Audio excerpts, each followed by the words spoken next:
नमस्कार। देशकाल प्लस में आपका स्वागत है। मैं हूं मुकेश कुमार। दोस्तों, ये माना जा रहा है और ये पूछा भी जा रहा है कि ये जो सबसे माकूल समय है चीन के लिए ताइवान पर कब्जा करने का, ताइवान को अपने देश में मिलाने का, वो इस मौके का, इस समय का इस्तेमाल क्यों नहीं कर रहा है। ये उसकी बहुत पुरानी ख्वाहिश रही है चीन की। वो लगातार ये वन चाइना पॉलिसी की बात करता रहा है, बल्कि इस मुद्दे पर उसने अमेरिका को भी सहमत कर रखा है कि चीन तो एक ही है और चीन एक ही है और ताइवान उसका हिस्सा है। इसके बावजूद ताइवान एक अलग देश है, उसकी अलग मान्यता है, अलग अस्तित्व है और वो अपने वजूद को बचाए रखने के लिए अमेरिका के साथ तालमेल कर और अमेरिकी खेमे के साथ तालमेल कर चलता है। अमेरिका ने वहाँ ढेर सारे अपने हथियार तैनात करके रखे हैं। ताइवान हर साल बड़े पैमाने पर जंगी साजो सामान खरीदता है अमेरिका से। पिछले साल ही उसने $12 बिलियन का सामान खरीदा था, जबकि है छोटा सा द्वीप, कोई बहुत बड़ी आबादी भी नहीं उसकी। तो और वो चुभता रहता है चीन की आंखों में, क्योंकि एक तो वो उसका हिस्सा है और उसे वो नहीं मिला पा रहा है, दूसरा वो दुश्मन के साथ मिला हुआ है, दुश्मन उसका इस्तेमाल कर रहे हैं। इस वजह से भी वो चिंतित भी रहता है, परेशान भी रहता है। तो जब इतनी चिंताएं, इतनी परेशानियां हैं, तो वो उसे अपने साथ मिला क्यों नहीं रहा है, जबकि ये पूरा विश्व का माहौल इस समय इस तरह का है कि अगर वो ऐसा काम करता है तो शायद बहुत ज़्यादा चीख पुकार नहीं मचेगी। वो इसलिए कि डोनाल्ड ट्रंप लगातार ये काम कर रहे हैं। वो किस मुंह से कहेंगे कि चीन को ऐसा नहीं करना चाहिए, बल्कि उनका तो एक बयान इस तरह का आया है जिसमें एक तरह से वो इसे अपने हाथ से छोड़ रहे हैं। उन्होंने कहा कि अगर चीन ऐसा करेगा तो उन्हें दुख होगा, जबकि पहले जो अमेरिका की पोजीशन होती थी कि ये तो जंग की तैयारी होगी, जंग के लिए उकसाने वाला कदम होगा अगर चीन ऐसा करता है तो।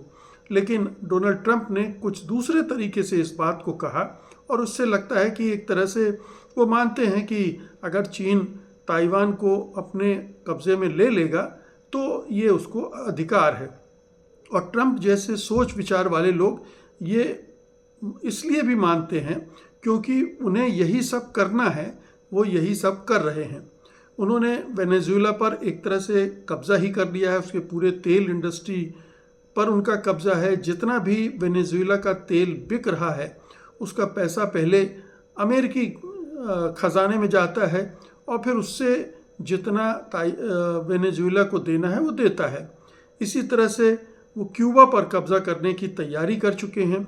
ईरान पर भी उनका इरादा कुछ ऐसा ही था, रिजीम चेंज के ज़रिए, कि जो भी रिजीम आए वो उनके कठपुतली हो और वो ईरान के जो तेल भंडार हैं या उसकी जो भी ताकत है उसका इस्तेमाल अपने लिए कर पाएँ। तो ये तो दुनिया की जो सुपर पावर है उसका रुख है। दूसरा सुपर पावर चीन है। तो चीन वैसे भी महाशक्ति है और अब मिलिट्री पावर के रूप में भी वो अपने आप को इस्टेब्लिश कर चुका है। तो उससे भिड़ने के पहले किसी भी देश को 100 बार सोचना पड़ेगा। फिर ये भी देख रहे हैं कि रूस भी यूक्रेन के काफ़ी हिस्से को कब्जा कर चुका है और लगातार जंग छेड़े हुआ है। तो जब पूरी दुनिया में इस तरह का माहौल है कि जो 3 प्रमुख शक्तियां हैं, चीन, रूस और अमेरिका, उनमें से 2 महाशक्तियां इस तरह का काम कर रही हैं, अपने जो देश की सीमाओं का विस्तार कर रही हैं या देश के प्रभाव का दूसरे ढंग से विस्तार कर रहे हैं। आप देखिए कि अमेरिका या डोनाल्ड ट्रंप तो ग्रीनलैंड पर कब्जे की बात कर ही रहे हैं, तो वो एक तरह से सीमा का विस्तार है। वो कनाडा को भी मिलाने की बात कर रहे थे। तो चीन का एक साम्राज्यवादी और विस्तारवादी रुख बहुत ही साफ हो चुका है और जो देश उस राह पर चल रहा हो वो किसी दूसरे देश को कैसे रोकेगा, टोकेगा। इसलिए ये माना जा रहा है कि ये मौका बहुत सही है।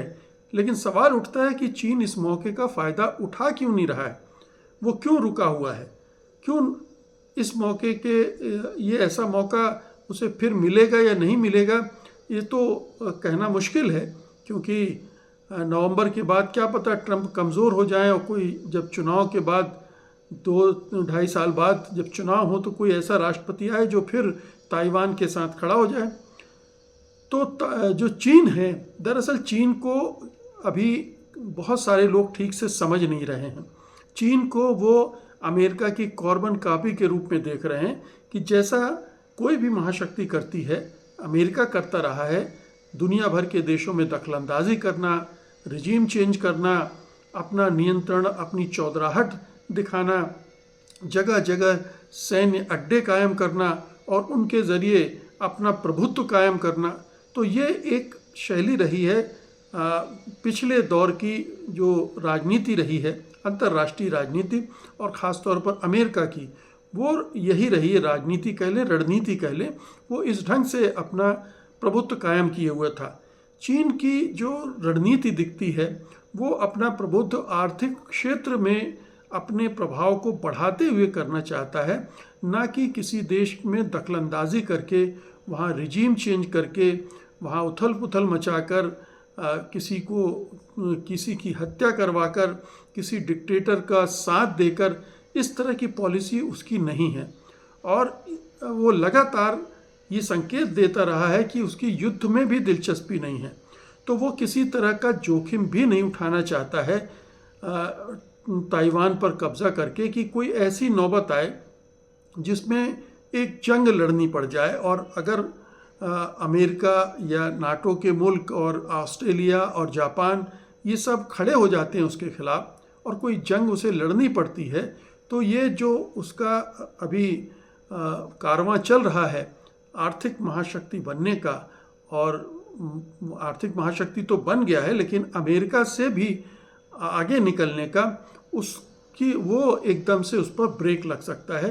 क्योंकि जैसे ही इस तरह की कोई जंग होगी तो वो उसकी जो इकोनॉमी है उस पर कई ट्रिलियन डॉलर का धक्का लगेगा, और वो ये अभी नहीं चाहता। आपने देखा होगा कि अभी तक चीन ने कोई बड़ी लड़ाई नहीं लड़ी है। एक लड़ाई जो भारत के साथ लड़ी गई 62 की, उसमें भी उसने जो भारत की ज़मीन पर कब्जा किया था वहाँ से वो वापस पीछे हट गया था। असम में तो तेज़पुर तक आ गया था लेकिन वापस लौट गया था। ये और बात है कि अरुणाचल प्रदेश पर अभी भी अपना दावा करता रहता है, लेकिन इसके बावजूद उसने जंग की तरफ रुख नहीं किया है। तो जहाँ तक संभव हो सकता है उसकी पॉलिसी ये है कि वन चाइना पॉलिसी तो ठीक है, लेकिन ताइवान को तैयार किया जाए, ताइवान की जनता को तैयार किया जाए, और ये जो मिलन हो, ये जो विलय हो, वो स्वाभाविक हो, दबाव में ना हो और हमेशा के लिए एक संकट ना बन जाए। तो जो 1949 में चाउ एन लाई ने भागकर ताइवान को अपना ठिकाना बनाया था और अपनी लाखों की सेना के ज़रिए वहाँ बैठ गए थे, और पूरा मेनलैंड चाइना उस समय पीपुल्स रिपब्लिक ऑफ चाइना बन गया था। माओ से तुंग ने जिस तरह से उन्हें खदेड़ा था, उसके बाद चाइना एक दूसरी राह पर चल पड़ा था और ताइवान पश्चिमी खेमे में शामिल हो गया था, और तब से वो उसकी छत्र छाया में ही आगे बढ़ रहा है। ये सही बात है कि ताइवान ने बहुत तरक्की की है। 90% जो चिप्स का निर्माण है, सप्लाई है, वो ताइवान से होती है, और ताइवान इस मामले में, ताइवान पर चाइना की भी डिपेंडेंसी है। उसके भी जो अपने उद्योग हैं उस पर भी, उसको भी इसकी ज़रूरत पड़ती है। तो जो लोग जल्दबाजी में अमेरिकी पैटर्न की अंतर्राष्ट्रीय राजनीति और रणनीति को हर जगह देखने की कोशिश करते हैं, वो इसीलिए उन्हें ये समझ में नहीं आ रहा कि चीन ऐसा क्यों नहीं कर रहा है। लेकिन चीन एक वैकल्पिक राजनीति दुनिया को दे रहा है। वो इस तरह के हस्तक्षेप से बच रहा है, नहीं करना चाहता, और चाहता है कि दुनिया एक मल्टीपोलर वर्ल्ड बने जिसमें संयुक्त राष्ट्र मजबूत हो। अभी जो ईरान का 5 सूत्रीय प्रपोजल उसने रखा है, उसमें भी एक बड़ा बिंदु यही है कि संयुक्त राष्ट्र के तत्वावधान में समझौता वार्ताएं हो और समझौता हो। तो वो अंतर्राष्ट्रीय संस्थाओं का सम्मान कर रहा है और इस तरह की कोई हरकत नहीं कर रहा है जिससे उसकी छवि खराब हो, उसके बारे में भी वही धारणा बने जो अमेरिका के बारे में धारणा बने। तो ये एक बहुत ही सोची समझी सुविचारित रणनीति है चीन की, और ये उसको कामयाबी दिला रही है। आर्थिक दिशा में उसकी तरक्की के राह में कोई जो बाधा पैदा हो उससे वो बच रहा है। और हमें ये लगता है कि बावजूद इसके कि अभी हाल में 2 दिन पहले ही ताइवान की एक नेता ने बहुत ही सकारात्मक बयान दिया था। उसने कहा था कि चीन और ताइवान के बीच में एक सर्दी के बाद वसंत आने जैसा सकारात्मक सुधार होने वाला है, और बीजिंग के साथ आपसी विश्वास बनाना हमारा काम है, और शांति चीन की भी अपेक्षा है, इच्छा है। तो और वो उन्होंने ये भी जोड़ा, हालांकि वो वहाँ की विपक्षी पार्टी जो है उसकी नेता है जो जिसका रुख प्रो चाइना रहा है, उन्होंने कहा कि वाशिंगटन युद्ध भड़काने की कोशिश करता रहता है, उससे वो जो पूरा नैरेटिव है वो चकनाचूर हो जाएगा। तो ये बहुत साफ है कि बेशक वो विपक्षी पार्टी की नेता हैं, लेकिन ताइवान में एक ऐसा मत है लोगों का जो चीन में शामिल होने के पक्ष में भी है। बहुत बहुत शुक्रिया आपका, धन्यवाद, नमस्कार।